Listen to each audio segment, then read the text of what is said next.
kitchen again. Yep. It's early Sunday morning, and we're about to do something off the head, right? Mm-hmm. We just went in our freezer because we're not going to the grocery store, so what can you do? We got some riblets. Beef riblets. Beef riblets.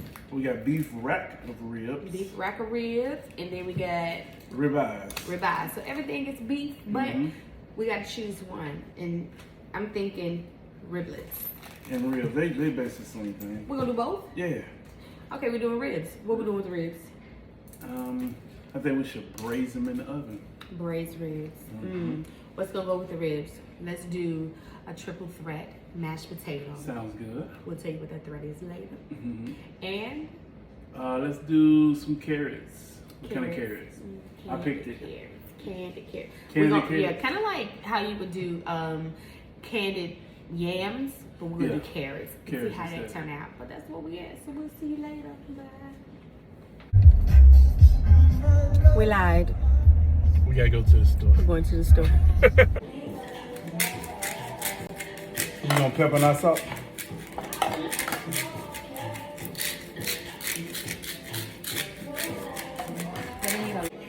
All right, now we have seasoned short ribs. We're gonna sear these ribs, short ribs. We're gonna put them in the pan. You're gonna hear a nice sizzle. And that's what you look for. Because you want to make it crispy on all sides, like a nice sear. And so we're going to lock in the juice.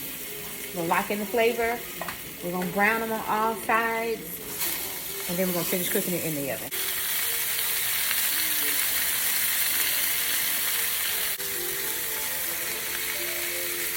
This is the sear you look for, the crunch you need before we stop this the searing process. All right, ready? Yep, that's it.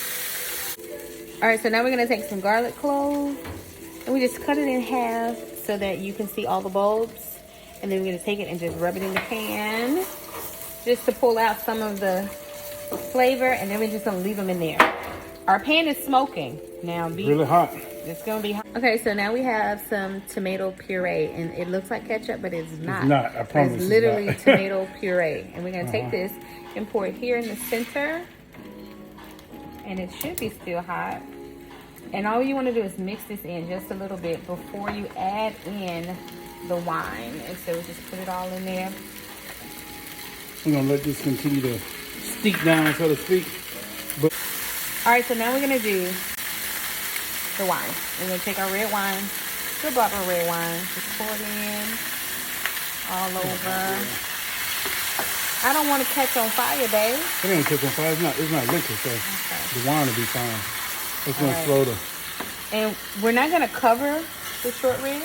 No, we're going to go we're going to cover the bottom for sure. About halfway. Man, I'm waste wine on my stuff. Okay, so the alcohol has cooked off. And we don't want to keep boiling this too long. So what we're going to do is add the last ingredient, which is beef broth. And then we mix a little stock with ours. So we'll show you. And that's about enough, honestly. It's going to give it great flavor. If you don't have beef broth, beef stock works good. Chicken stock works good too if you don't have the beef. But it's all going to do the same thing. It's going to help flavor it, keep it moist while you're cooking in the oven. And so we're not going to cover these totally.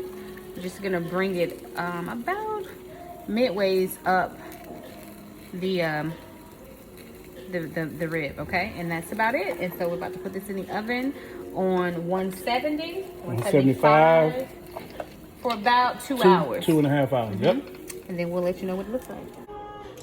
Okay, so we told you guys that we were gonna make a triple threat mashed potato with these braised short ribs. And so we're gonna peel the potato, right? Yep. Are you in this video? I am in this video with you. Okay, so we're gonna do peel our potatoes. We're gonna wash them once we get them all peeled, and then we'll tell you what makes them a triple threat in just a minute.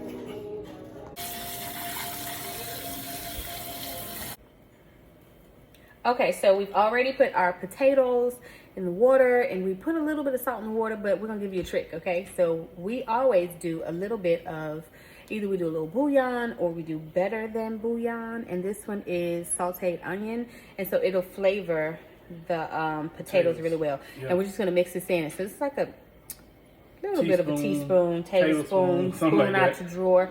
And we put it in here and we're gonna let that boil and season it and flavor our water. And then whatever is in the water also goes into the potato. So you got it, right? Yeah, because you gotta flavor your potatoes before they cook, because if you don't, it'll be hard to cook afterwards. It's hard to flavor after. Flavor, my bad. So there we go. Cook, But we got it. They prosperous. Okay, so we got everything cooking right now. So we have to start our brown butter candied carrots, all right? So it's kind of like you would do for candied yams, but we're using carrots instead. And then we have a multicolored carrot. We got a rainbow carrot. All right, so it's a multicolored. Put it in there. We got our brown butter going. We put that in. And then we're going to add a couple of things like brown sugar, a little bit of honey, and then we're going to let it cook. So this is the sugar.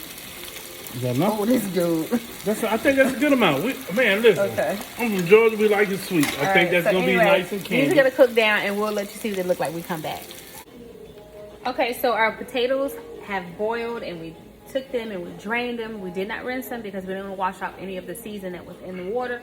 And so all we're going to do now is take the potatoes and kind of like just take the back of your fork and just mash through, letting all that come through the fork. It's not gonna puree them, so you'll have a few lumps here and there, but we're gonna do that just for a second to bring out a little bit of that starch, and then we're gonna add in a couple of ingredients.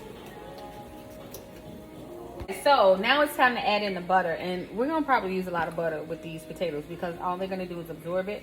And so we're gonna use one whole stick, and we're just gonna cut it into cubes and kind of keep mashing it in. I don't want to stir it because I don't want to disrupt all that starch and make my potatoes really like gummy. And so I'm just going to do a little bit at a time. And you just keep mashing it in like that. Okay, so we have our mashed potatoes. They're ready. We did a triple threat mashed potato with 3 different types of cheeses. Actually 4, because we did a mascarpone cheese to add to the richness and the creaminess of it. Then we're gonna allow the butter and the cheese to just sit there and melt. And once everything is ready, we'll take this and it'll become our base.